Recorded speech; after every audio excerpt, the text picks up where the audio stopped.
Meloni, dal summit NATO mi aspetto unità e sostegno all'Ucraina. La premier Giorgia Meloni, alla vigilia del vertice NATO, ha dichiarato da Washington di aspettarsi un messaggio di unità e adattamento da parte dell'alleanza in un momento storico cruciale. Ha sottolineato l'importanza per l'Italia del fronte sud, evidenziando il sostegno all'Ucraina che non mancherà nel summit. Meloni ha anche espresso preoccupazione per le immagini dei bambini oncologici colpiti dal bombardamento a Kiev, criticando la violenza contro i civili e contestando l'idea di un gruppo filo-putiniano in Europa, definendola una semplice speculazione. Roma, tratta di esseri umani e prostituzione, arrestato 44enne. Gli agenti della Polizia di Stato della Squadra Mobile di Roma hanno arrestato un cittadino romeno di 44 anni, in esecuzione di un mandato di arresto europeo emesso dalle autorità romene. L'uomo dovrà scontare una pena di 9 anni e 8 mesi per reati legati alla tratta di esseri umani, al favoreggiamento, allo sfruttamento della prostituzione e all'associazione per delinquere. Il criminale aveva costituito un sodalizio con altre persone coinvolte nel reclutamento, trasporto e sfruttamento sessuale di vittime, tra cui anche minori. Nel 2016 il 44enne era stato già arrestato in esecuzione di un mandato d'arresto europeo, ma si era sottratto alla consegna. Dopo un'attenta indagine e la collaborazione con l'unità FAS dell'Ufficio Sirene, gli agenti sono riusciti a intercettare fonti informative utilizzate da persone vicine al prevenuto. Durante controlli in strada, nonostante avesse un documento falso, il ricercato è stato arrestato. Casal di Principe, usura ed estorsione aggravata dal metodo mafioso. 5 persone arrestate. I carabinieri di Casal di Principe hanno eseguito un'ordinanza di misure cautelari emessa dal GIP di Napoli su richiesta della direzione distrettuale antimafia contro 5 persone, 3 in carcere e 2 ai domiciliari, per estorsione aggravata dal metodo mafioso, danneggiamento a seguito di incendio e usura. Le indagini hanno rivelato un episodio estorsivo commesso da individui legati al clan dei Casalesi tra febbraio 2024 e oggi. Le vittime sono state costrette a pagare circa 100.000 euro per un debito usuraio di 45.000 euro. Gli indagati hanno organizzato incontri intimidatori e in aprile hanno incendiato un'auto vicino all'abitazione di una vittima, ottenendo il pagamento di 5.000 euro come prima rata del debito. Israele colpisce una scuola utilizzata da terroristi.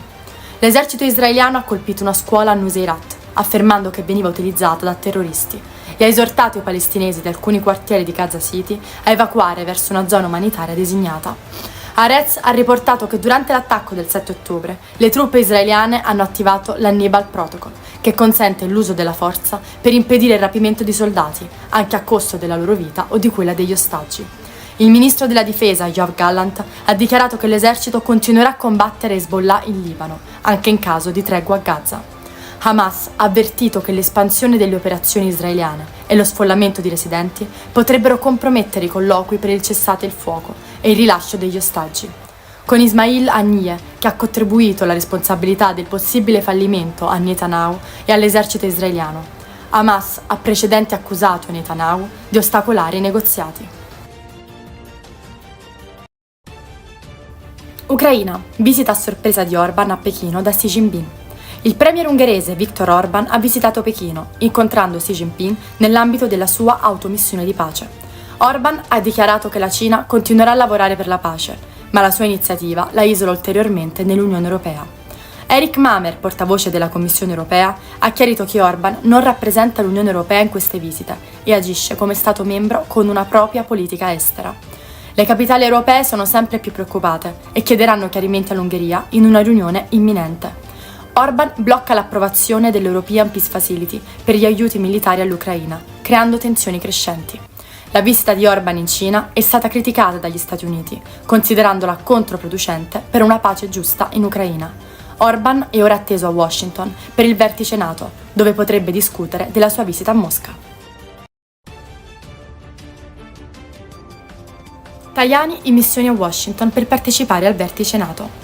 Il vice premier e ministro degli affari esteri Antonio Tajani parte oggi per una missione di 3 giorni a Washington, dal 9 all'11 luglio, per partecipare insieme alla premier Giorgia Meloni e al ministro della difesa Guido Crosetto al vertice NATO che celebra i 75 anni dell'Alleanza Atlantica. Tajani ha sottolineato l'importanza del summit per rafforzare l'unità e il sostegno all'Ucraina, in linea con l'agenda del G7 presieduta dall'Italia. Ha anche evidenziato la necessità di incrementare le spese per la difesa, riconoscendo il contributo dell'Italia alle missioni NATO. Il ministro ha sottolineato l'importanza di dedicare attenzione al fianco sud dell'alleanza per una sicurezza euroatlantica completa. Tajani presiederà una riunione dei ministri degli esteri del G7 l'11 luglio, focalizzata sul Medio Oriente, e parteciperà il 10 luglio a una cena di lavoro con il segretario di Stato americano Anthony Blinken insieme ai ministri dei paesi partner della NATO e Joseph Borrell.